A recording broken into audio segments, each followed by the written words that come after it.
Isang bayan sa ilalim ng pang-aapi, isang pag-ibig na pinaghiwalay ng kapangyarihan, isang lalaking babalik upang ipaglaban ang kanyang bayan.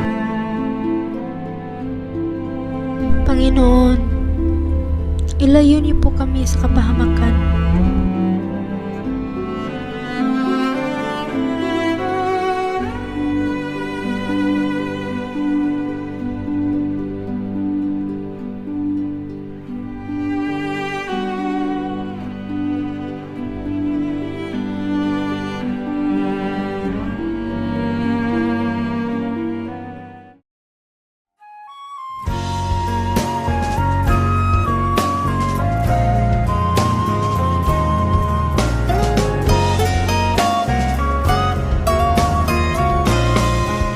Iyo ko yan!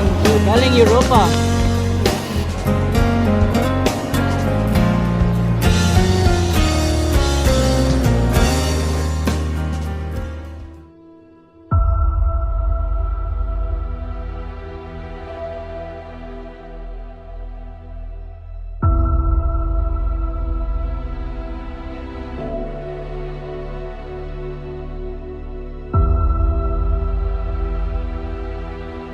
Pabalik mo ay delikado, Senyor Ibarra. Hindi mo alam kung sino ang tunay mong kalaban.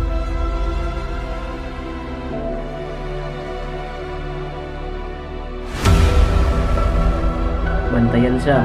Hindi natin hahayaang magtagumpay siya. Mga anak ko, saan na kayo? Crispin! Basilio!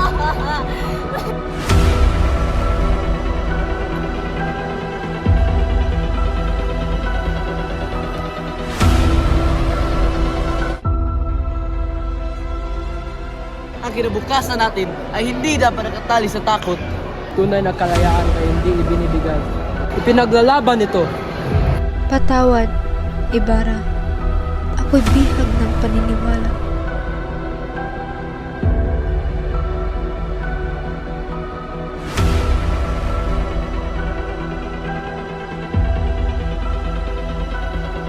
Wala siyang ibang pupuntahan kundi sa akin.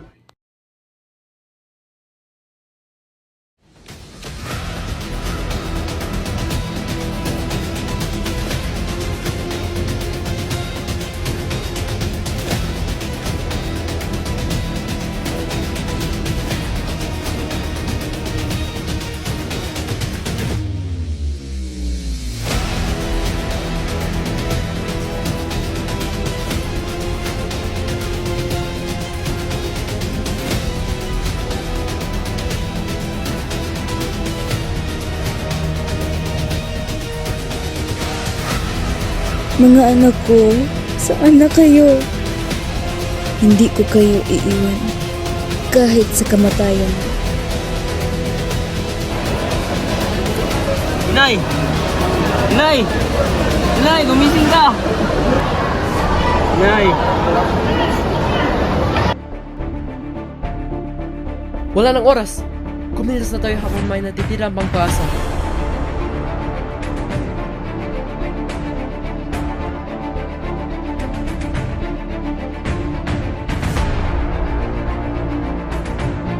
Bakit hindi sapat ang pagmamahal?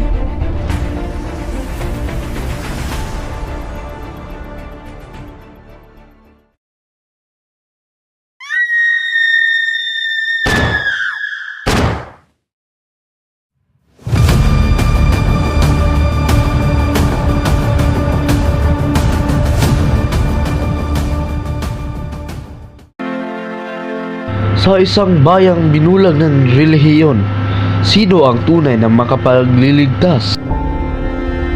Ang bayang ito ay may malalang sakit. May cancer na unting-unting pumapatay ng kaluluwa nito. At sinong manggagamot? Tayong lahat, kung walang kikilos, sino? Hindi kanila papayagang mabuhay ng tahimik.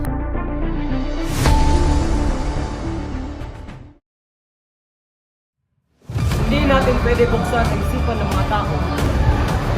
Walang kalaban-laban tayo sa simbahan! Hindi natin malulunasan ang kanser kung patuloy tayong mananahimik.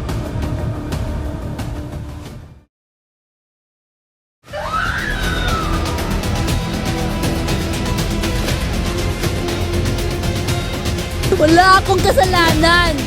Wala akong ginawang masama. Wala ng oras. Kumilos na tayo habang may natitira ang pag-asa.